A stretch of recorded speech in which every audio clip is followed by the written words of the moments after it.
Okay, we are in Vienna, in the center of the opera house. It's quite lovely. It is bitter, bitter cold out here.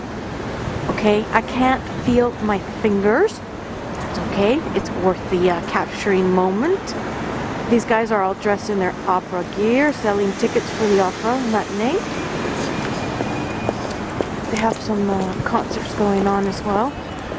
The Mozart pieces, and I'm telling you, it's kind of expensive. I wanted to do it to participate one at night. It's like 178 euros, and they book way in advance.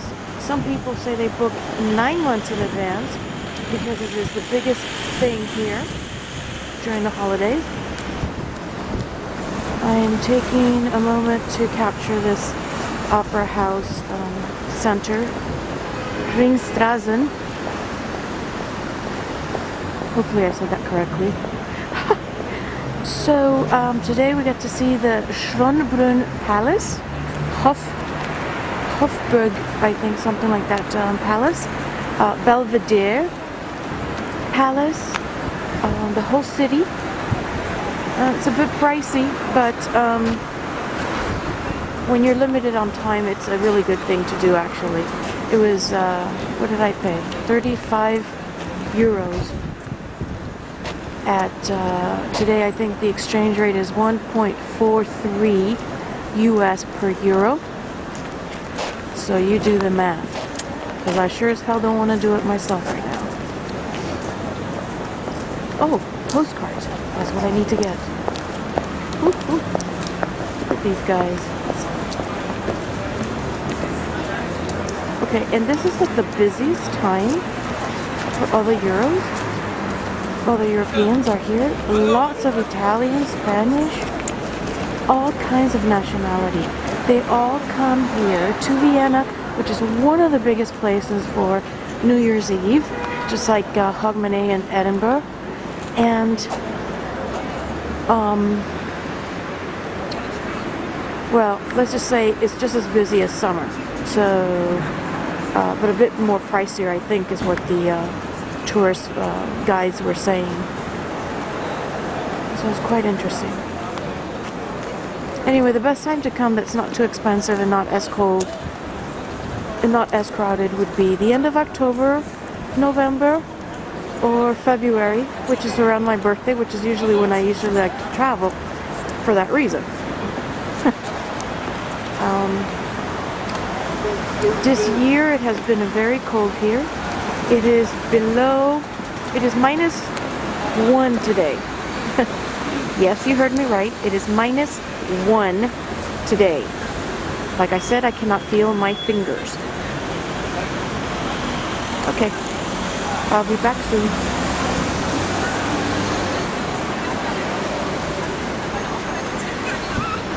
Please is bitte, and thank you is danke or danke schön. So I have to memorize this.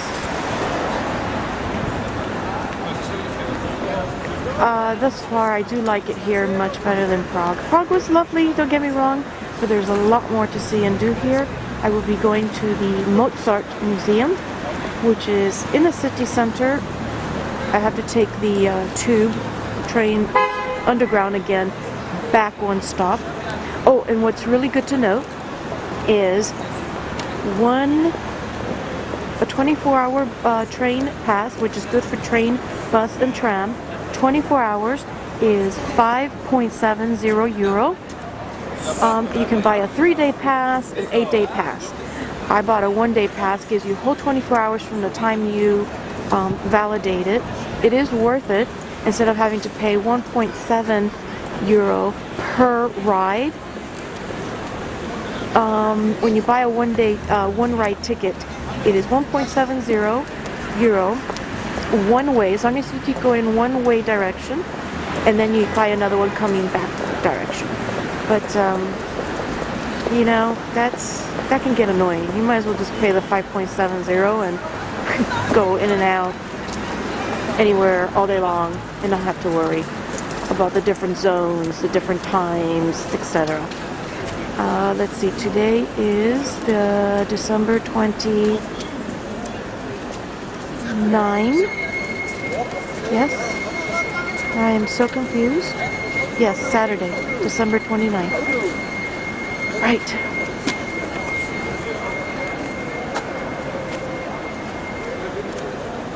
I must walk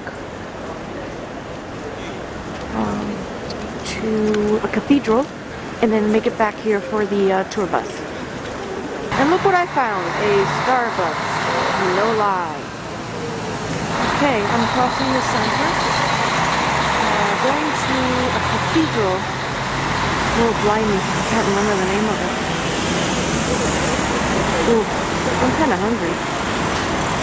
Let's see what they've got on here. Their food. Okay. This is the cathedral. Look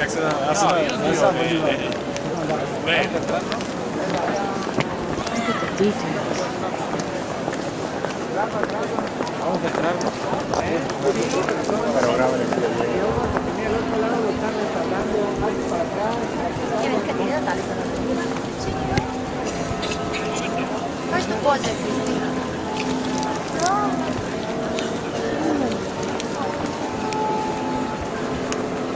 Opened in 1869 with the performance of Mozart's Don Giovanni. The two architects of the opera were named Sickardsburg and van der Nul. They were not very popular, because the emperor said once, well, the opera looks like a train station. He was correct, but it was a little too much for those two architects. One of them committed suicide, he hung himself, and the other one died from a heart attack 1 month later. Today, it is, because of the acoustics, one of the best opera houses in the world. And you see it coming up on the right, just after the trees. On the right, the building with the green roof. That is the opera. We have got here in the Opera House of Vienna an occupation of 98%, which is almost unique in the world, so we almost sold out every single evening. The reason for it is also that, first of all, the orchestra playing in the opera is the Vienna Philharmonic Orchestra, and secondly, we have every evening a different performance. You do not have 2 following evenings a year with the same performance. So in the repertoire of the opera are 70 different operas, and they are changed every single evening. About the building itself, unfortunately, I have to say that only the front entrance is original. In a second we'll drive past it, and the sides facing the ring to our right, that is the front entrance where the arcades are, and that is the only original part of the building, because in the And here in the park on the right, you can see a white monument commemorating Mozart, Wolfgang Amadeus Mozart, the right hand side through the gate. And the building on the right is also one part of the palace, of the Hofburg Palace. This has been the main and winter residence of the Habsburg family for more than 600 years. So it was enlarged in every century. And nowadays it's consisting of 18 buildings and 3,000 rooms. Opposite on the left, we got here the Museum of Fine Arts, housing one of the best and leading art galleries of Europe. So here we got masterpieces of Rembrandt, Rubens, Titian, Tintoretto. In front of us on the left, the Museum of Natural Science. Those buildings are twins. They create a mirror image here on the square. And in the middle, Maria Theresa, the most important woman. You might have noticed that we have along the Ring Boulevard buildings from a lot of different styles. None of the buildings is older than about 130 years. That was a wish of the emperor. He wanted to have all the important buildings along the ring, and each one in a different style. So also the next one on the left, looking a little bit like a church. Theater of Austria. German it's called Burgtheater. It's one of the most important German-speaking stages, and the theater of Austria in general. The start here for the theater on the right is Historism. This Ring Boulevard is, there used to be the fortification walls, because of course also Vienna was surrounded by fortifications in the medieval times, but those walls became useless in the 19th century. Too old, too thin, too damaged, and so the emperor, the most famous emperor of Austria, Franz Joseph, he ordered to remove the walls and to have, instead of the fortification, a great boulevard. He wanted to follow the example of the Champs-Élysées in Paris a little bit, having an impressive boulevard. In Vienna, in the form of a circle road. That's what's called ring. It's the same word in German and English. So, but this area used to be outside of the city. That's why Belvedere really was a summer residence. You have to imagine here everything surrounded by forest. And on the right hand side now the main entrance to this palace. So if you're interested in this art, especially around Gustav Klimt, then you can come here every day. The palace is open, also on Sunday, also on the bank holiday, of course. And it's quite easy. You can catch the streetcar, the tram D. Tram D goes from the Opera House right up here to the main entrance.